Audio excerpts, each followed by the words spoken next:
गंगा माता तो भैया आज धर्म देख करके लोगों को अपने में समाती नहीं है। इस प्रकार से तो अजमेर शरीफ में आप चले जाओ, कितने हिंदू मुस्लिम जो आज लोग हैं वहाँ पे चादर चढ़ाते हैं। जामा मस्जिद चले जाओ, आपको बहुत से हिंदू नजर आ जाएंगे। तो आज इस चीज़ के द्वारा आप देश को बांटने के लिए कर रहे हो। इस्लाम आपका हो सकता है क्योंकि आप मुसलमान हो, आज गुरु ग्रंथ साहब हमारा हो सकता है क्योंकि हम सरदार हैं, आज गीता जो है वो हिंदू की हो सकती है क्योंकि वो हिंदू है, पर उसको पढ़ने का अधिकार सभी को है, उसके बारे में जानकारी लेने का अधिकार सभी को है, धार्मिक स्थलों पर जाने का अधिकार सभी को है। इसी को धर्मनिरपेक्षता कहते हैं और इसी को हमारा भारत कहते हैं। 1925 में आरएसएस का संगठन बना था, ये तभी से अपनी घिसते आ रहे हैं हिंदू राष्ट्र के नाम से। बिल्कुल इन्हीं का रोल था। हिंदू मुसलमान करने वाले शुरू से रहे हैं, देश को बांटने वाले शुरू से रहे हैं। किसी भी तरीके से देश को बांटने की जो राजनीति चल रही है वो कामयाब नहीं हो पाएगी। लोग जाग चुके हैं। आज हिंदू धर्म को किसी मुसलमान से खतरा नहीं है। एक मुसलमान को अपनी मस्जिद से फुर्सत नहीं है, उसको क्या मतलब मंदिर में क्या चल रहा है। आज की डेट में आज हिंदुओं के अंदर इतनी जातियां हैं जो मंदिरों में आपस में लड़ती हैं, झगड़ती हैं। ये दलित है, इसके मंदिर के कुएं से पानी पी लिया,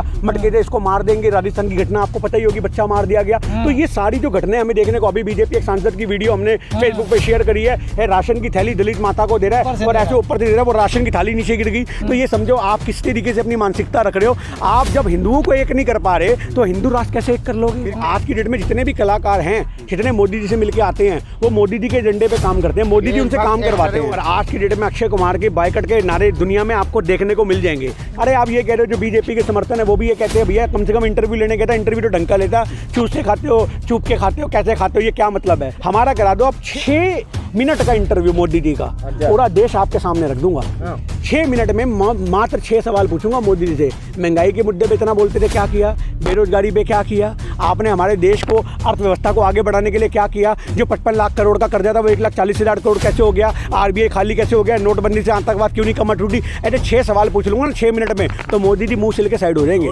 क्या कहेंगे गिन्नी जी, 2024 का चुनाव आने वाला है और बड़े जोर शोर से मोदी जी का स्वागत हो रहा है अमेरिका में, क्योंकि ट्रंप की मदद इन्होंने की थी, अब अमेरिका इनकी मदद करेगा। आपको वोट जो है वो हिंदुस्तान से चाहिए, भारत से चाहिए, अमेरिका से चाहिए। कहाँ से चाहिए आपसे पूछता हूँ, कहाँ से चाहिए वोट, कहाँ से चाहिए। वोट तो जाहिर है भारत। तो फिर तो वहाँ डंका बजवा के क्या होगा। यहाँ पे तो यहाँ तो लोग विनाश पुरुष के रूप में देख रहे हैं। अच्छा। अमेरिका के लोग तो कैसे भी देख लें, आज हिंदुस्तान के लोग कैसे देख रहे हैं, विनाश पुरुष के रूप में देख रहे हैं। जगह जगह मोदी जी का बॉयकट होता है। आप बात कर रहे हो लापता के पोस्टर लग गए, आप समझो इस बात को। तो आज हमारे देश के अंदर आप इस चीज़ को समझो कि जो हमारे देश के अंदर नेता लोग हैं वो अपने देश के संकट को खत्म नहीं कर पा रहे, और वो कहते थे कि हम पाकिस्तान से 10 सर ले आएंगे, हम फलाना कर देंगे, हम ढिमकाना कर देंगे। आप समझ रहे हो ना बात को। हमारा इशारा किस ओर है। मणिपुर पूरा जल, वहाँ लापता के पोस्टर लग गए हैं, प्रधानमंत्री की मिसिंग लिखा हुआ है, प्रधानमंत्री पोस्टर दूंगा लगाना। तो आप मणिपुर की अंगाई जो हैं उनको पकड़ नहीं पा रहे, और आप बात करते थे कि हम तो इसको लांग देंगे, हम चीन को लाख दिखा देंगे, हम फलाने को दिखा देंगे, और तुम कुछ नहीं कर सकते। आप समझो ये। लेकिन इतना बड़ा मामला है मणिपुर का, पूरा राज्य झुलसा हुआ है और प्रधानमंत्री 21 तोपों की सलामी लेने अमेरिका गए। देखिए आज सबसे बड़ी बात है, एक बार मणिपुर भी तो जाते। उन 21 तोपों में एक तोप के आगे इन्हें भी खड़ा कर देते लोग। आज इतने आग बबूल हैं वहाँ के लोग। आप समझो इस बात को, कहते सलामी तो हम देंगे। तो ये चीज़ आप समझो कि लोगों की भावनाओं को समझो कि लोग किस कदर प्रधानमंत्री से खफा हैं। आज प्रधानमंत्री से लोग इस कदर खफा हैं कि उनके बायकट के नारे जगह जगह भारत के अंदर लग रहे हैं, और ये तोपों की सलामी ले रहे हैं। अरे कोई राजा महाराजा हैं ये तो तोपों की सलामी लेंगे। तो ये चीज़ समझने की बात है कि आज हमारे मणिपुर के जो लोग हैं, और वो हिंदू हैं, सबसे बड़ी बात है, जंगलों में रहने को उतारू हो चुके हैं। जंगल में जड़ी बूटियाँ, पेड़ पौधे जो आदिवासी लोग रहा करते थे, ये ऐसा लग रहा है आदिवासियों का युग आ गया उनके लिए। अपने बच्चों के साथ वो जंगलों में गुजर बसर कर रहे हैं, छुप छुप की जिंदगी जी रहे हैं। ये जिंदगी है, ये है हमारा आजाद भारत, जहां आजाद भारत के अंदर एक गुलाम राज्य बन चुका है। तो ये कहां की सूरत है। लेकिन आप कह रहे हैं कि मणिपुर झुलस रहा है, उस पर खामोश हैं, गायब के पोस्टर लग रहे हैं, ठीक है, वहीं विकास की बात होती है, शिक्षा की बात होती है। लेकिन केशव प्रसाद मौर्य जो बीजेपी के नेता हैं वो कह रहे हैं कि हमें जरूरत ही नहीं है, 80 सीटें तो मिलेंगी यूपी से और 40 बिहार की, 120 तो हमारी सीताराम कहते ही हो जाती हैं। देखिए एक छोटी सी बात ये है कि 120 सीटों से प्रधानमंत्री नहीं चुनना जाता। अगर आज की डेट में इनको लग रहा है कि 120 सीटें आ जाएंगी तो सारी की सारी इन्हीं की हाथ नहीं लगेंगी। ये बहुत बड़े वहम में है। आज यूपी के अंदर आप ग्राउंड सर्वे करके देख लेना, लोग प्रधानमंत्री के बारे में क्या विचार रखते हैं आपको पता लग जाएगा। आप बिहार चले जाना, बिहार के अंदर इनकी सरकार गिर गई ना, इतना दम भर रहे थे बिहार के अंदर। तो आज ये यूपी के अंदर जो बात करते हैं ये प्रधानमंत्री नहीं, ये आज कहीं ना कहीं यूपी के लोग योगी को सपोर्ट करते हैं, इवन मोदी को सपोर्ट नहीं करते। ये सूरत है यूपी की। आप समझो, अगर आप यूपी के लोगों से बोलोगे तो वो एक तरफ तो प्रधानमंत्री को गाली दे रहे होंगे और एक तरफ योगी का समर्थन कर रहे होंगे। तो आज की डेट में दो मत हैं लोगों के कि वो लोग योगी के साथ हैं, वो लोग मोदी के साथ नहीं है। लेकिन क्या बात तो 24 में मोदी जी हार रहे हैं? देखिए, हारना और जीतना वो तो चुनावों का निर्णय बताएगा, पर बहुत बुरी तरीके से इनको लोग पछाड़ने में लगे हुए हैं। इनका बायकट भी हो रहा है जगह जगह। और आज ये अगर ये सोच रहे कि अपनी सरकार बना लेंगे कि हम एक तरफा सरकार बनाते जैसे आज तक आए हैं, वो हम साबित कर पाएंगे? कभी ऐसा देखने को नहीं मिलेगा। 2024 के अंदर राहुल जी प्रधानमंत्री बनते हुए नजर आ रहे हैं, क्योंकि बहुत से लोग उनको समर्थन कर रहे हैं। पूरे साउथ साइड से उनको समर्थन मिलेगा, बहुत सारी जगहों से समर्थन मिलेगा। बट आज राहुल गांधी बनेंगे और बिल्कुल बनेंगे। राहुल गांधी बनेंगे प्रधानमंत्री, बिल्कुल बनेंगे। तेवर क्यों दिखा रहे हो? क्या कांग्रेस से कभी कोई प्रधानमंत्री नहीं बना? नहीं बना। मोदी जी के रहते हैं राहुल गांधी बन तो जाएंगे। मोदी जी कौन है भैया? कौन है? आज अंधभक्त उनके विरोध में आज उठ के हैं। आज आप ये कह रहे हो मोदी जी का बायकट तो जगह जगह भारत के लोग कर रहे हैं, कहाँ से इनको वोट देंगे? कोई वोट नहीं मिलेगा। सोशल मीडिया पे ढोल बज रहे हैं और दूर के ढोल सुहाने लगते हैं। कुछ ही लोग हैं जो मोदी जी का है ना विरोध कर रहे हैं, कुछ ही लोग हैं जो समर्थन कर रहे हैं। आपका आंकड़ा गलत हो चुका है, क्योंकि इस बार बहुत सारे ऐसे वोटर निकल के आएंगे जिन्होंने आज तक वोट नहीं दिया है। आपको वोट की परसेंटेज पता है? इनको 38% वोट पड़ता है और इनका प्रधानमंत्री नियुक्त हो जाता है। बाकी जो 62% वोट है वो कहाँ गए? क्योंकि लोग घरों से नहीं निकलते और बढ़ जाता है। पर इस बार लोगों ने मन बना लिया है कि इस बार न बटेंगे और एकजुट हो गए हम कांग्रेस का समर्थन राम करेंगे। मंदिर का जब उद्घाटन होगा जनवरी में 2024 के शुरुआत में, तो उसे कैसे काट होगी? देखिए, राम मंदिर कोर्ट का फैसला था। बहुत से लोग इसका समर्थन करते हैं। राम मंदिर का हम भी समर्थन करते हैं, अच्छी बात है। भगवानों के दर पे आज ये सब चीज़ें हो रही हैं, पर राम मंदिर से हमारी रोटी नहीं चलेगी। आज भारत के लोग राम मंदिर के बाद कटोरा लेके नहीं बैठेंगे। आज देश अर्थव्यवस्था जो है वो राम मंदिर से मजबूत नहीं होगी। तो ऐसे लोगों को समझना पड़ेगा कि लोगों को अपनी धार्मिक भावनाओं के ऊपर एक अंकुश लगाना पड़ेगा और उनको सोचना पड़ेगा कि धर्म से देश नहीं चलता, धर्म से हमारी संस्कृति चलती है। हमारा धर्म से संस्कृति चलती है, देश नहीं चलता। पार्टी तो चलती है, लेकिन बातें तो वहीं घूम के आती है ना, धर्म से ही तो देश चलता है। देखिए, हाल ही में मामला हुआ हरिद्वार में, जहाँ पे गंगा घाट से मुस्लिम फैमिली को उठा दिया गया कि ये हमारी आस्था का वो है। देखिए, ये मतलब नदियों को बांट दिया गया। देखिए, मैं एक छोटी सी बात बता दूं। आज गंगा के अंदर अगर किसी मुस्लिम की अस्थियां भाई जाएंगी, उसको दफनाया ना जाए, तो क्या गंगा उसको स्वीकार नहीं करेगी? क्या वो हड्डियां उड़ उड़ के हवा में आ जाएंगी? तो आप इस चीज़ को समझो। तो आज ये लोग जो बांटने वाले लोग हैं, ये वही पिट्ठू हैं जो आज देश में नफरत की आग बो रहे हैं। आज अगर गंगा के स्नान से 2 पानी की छींटे कोई मुस्लिम डाल लेगा तो वो भी पवित्र हो गया, उसके भी पाप धुल गए। गंगा माता तो भैया आज धर्म देख करके लोगों को अपने में समाती नहीं है। तो ये सोचने की बात है कि इस प्रकार से तो अजमेर शरीफ में आप चले जाओ, कितने हिंदू मुस्लिम जो आज लोग हैं वहाँ पे चादर चढ़ाते हैं। जामा मस्जिद चले जाओ, आपको बहुत से हिंदू नजर आ जाएंगे। तो आज इस चीज़ के द्वारा आप देश को बांटने के लिए कर रहे हो। आप इस चीज़ में नहीं बांट सकते। धर्म, देखो मेरी बात सुनो, आज धर्म आप इस्लाम आपका हो सकता है क्योंकि आप मुसलमान हो।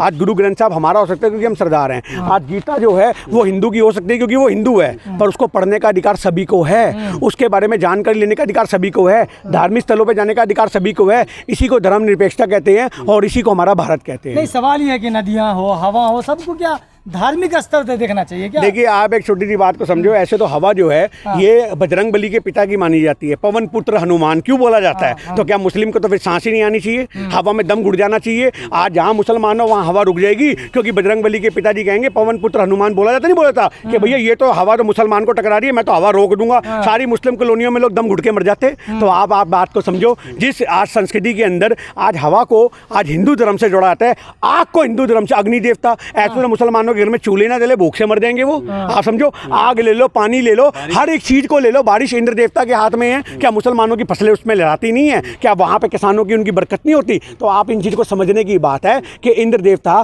क्या जहां मुस्लिम कॉलोनी है वहां बारिश नहीं करता?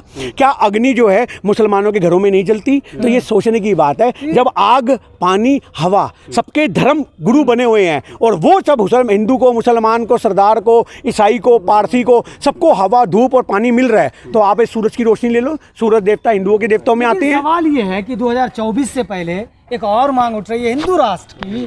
तो क्या हिंदू राष्ट्र एक बड़ा मुद्दा रहेगा 24 में, जो कांग्रेस को और अदर पार्टियों की जो दूसरी पार्टी है उनको? 1925 में आरएसएस का संगठन बना था। ये तभी से अपनी घिसते आ रहे हैं हिंदू राष्ट्र के नाम से। आप समझना, मेरी बात सुन लो। ये उस तभी से अपनी घिसते आ रहे हैं और तभी से सन 47 जो हुआ, हिंदू मुसलमान के दंगे हुए बंटवारे के वक्त। बंटवारा बेशक अंग्रेज करके गए थे, आप याद रखना, पर बंटवारों में दंगों का रोल जो था वो इन्हीं लोगों का था।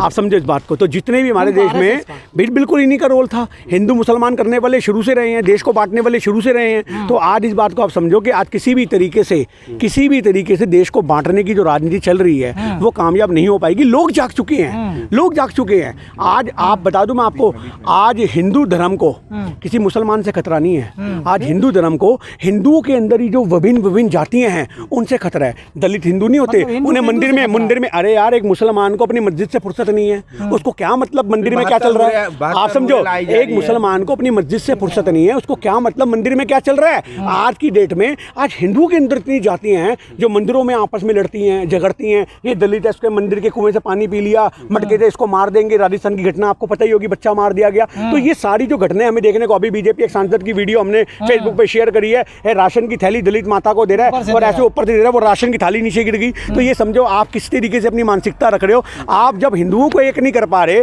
तो हिंदू राष्ट्र कैसे एक कर लोगे? फिर केरला स्टोरी, फिर 72 हो रहे, अजमेर 92, फिर ये क्या है? ये फिल्में 2024 की तैयारी है। मोदी जी को बहुत अच्छे से पता है किसी भी तरीके से लोगों की भावनाओं को हिंदुओं की तरफ कैसे मोड़ना है। उसके लिए इन्होंने बॉलीवुड को कैप्चर कर लिया है। पहले बॉलीवुड था, आज वो लोग भाजपा का झंडे पे काम करने वाला अड्डा बन चुका है। आज जितने कलाकार, अक्षय कुमार ले लो आप समझो पूरा भाजपा का बन चुका है वो। तो आज की डेट में जितने भी कलाकार हैं, जितने मोदी जी से मिलके आते हैं, वो मोदी जी के झंडे पे काम करते हैं, मोदी जी उनसे काम करवाते हैं। देशभक्त अदाकार है। कौन अदाकार देशभक्त? अक्षय कुमार। अरे आप छोड़ो, पता नहीं, अरे आप छोड़ो, किसी ज़माने में हम भी उसका फ़ैन हुआ करते थे। पर आज की डेट में अक्षय कुमार के बायकट के नारे दुनिया में आपको देखने को मिल जाएंगे, क्योंकि आज बहुत से लोग, अरे आप ये कह रहे हो जो बीजेपी के समर्थन है वो भी ये कहते हैं भैया कम से कम इंटरव्यू लेने कहता है, इंटरव्यू तो ढंग का लेता, चूस से खाते हो, चुप के खाते हो, कैसे खाते हो, ये क्या मतलब है? आप देश के मुद्दों पर बात करो, आप इंटरव्यू लेने गए हो, हमारा करा दो आप 6 मिनट का इंटरव्यू मोदी जी का, पूरा देश आपके सामने रख दूंगा। 6 मिनट में मात्र 6 सवाल पूछूंगा मोदी जी से। महंगाई के मुद्दे पे इतना बोलते थे, क्या किया? बेरोजगारी पे क्या किया आपने? हमारे देश को, अर्थव्यवस्था को आगे बढ़ाने के लिए क्या किया? जो 55 लाख करोड़ का कर्जा था वो 1,40,000 करोड़ कैसे हो गया? आरबीआई खाली कैसे हो गया? नोटबंदी से आतंकवाद क्यों नहीं कमर टूटी? ऐसे 6 सवाल पूछ लूंगा ना 6 मिनट में, तो मोदी जी मुंह सिल के साइड हो जाएंगे। और वो भावुक हो गए तो फिर भी देश उनके साथ हो जाएगा। तो देखिए, आप एक भावुक होना तो वो तो एक कलाकार की निशानी होती है। वो कहते थे मैं फिल्मों में जाना चाहता था, उन्हें मौका नहीं मिला, तो आज प्रधानमंत्री का चोला पहन करके वो नाटकीय रूपांतरण करते फिरते हैं, मनोरंजन करते फिरते हैं लोगों का, और अंत में उसमें खुश होते रहे, बिल्कुल होते रहे। आप अपमान कर रहे हैं। अपमान भैया मेरी बात सुनो, विरोध और अपमान में फर्क होता है। हम मोदी जी कह रहे हैं, आप समझो, जब हम जी करके बात कर रहे हैं तो वो उनके लिए सम्मान की दृष्टि है, क्योंकि वो देश के प्रधानमंत्री हैं, पर उनकी नीतियों का विरोध है, क्योंकि उनकी नीतियों से भारत के लोग सड़कों पर आ चुके हैं और उसका विरोध होता रहेगा।